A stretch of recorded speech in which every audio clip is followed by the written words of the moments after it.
Hello বন্ধুরা, কেমন আছো? আশা করি খুব ভালো আছো। আর শ্রাবণ মাসের প্রথম সোমবার আজ আমরা যাব তারকেশ্বর। আমরা আমাদের স্টেশনে চলে এসেছি, আর স্টেশনে এদিকে প্রচুর ভিড়।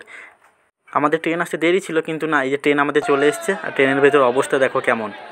যাই হোক, কষ্ট মষ্ট করে এই আমরা হাওড়াপুলি স্টেশনে এসে পৌঁছালাম। এখানে সব সারি সারি ঘটের দোকান ও বাঁক সাজানো দোকানও তোমরা পেয়ে যাবে। যারা ঘট নিয়ে যেতে চাও ঘট নিয়ে যেতে পারো, যারা বাঁক নিয়ে যেতে চাও বাঁকও নিয়ে যেতে পারো।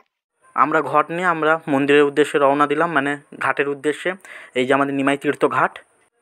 আর তোমরা দেখো কি পরিমাণ ভিড় রয়েছে। আর এখান থেকে একটু গেলেই আমাদের গঙ্গা নদী, শুধু চারিদিকে মানুষ আর মানুষ। এই যে আমাদের গঙ্গা নদী। এখানে আমাদের স্নান করে জল নিয়ে আমাদের তারকেশ্বরের উদ্দেশ্যে যেতে হবে।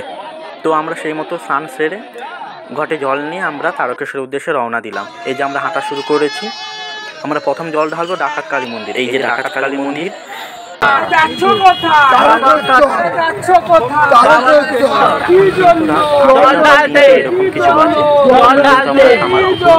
ব্রিজের উপরে আছে। এই যে সেই বিখ্যাত গেট, যার জন্য আমরা অনেক অপেক্ষা করে থাকি যে এখানে আমরা কখন এসে পৌঁছাবো।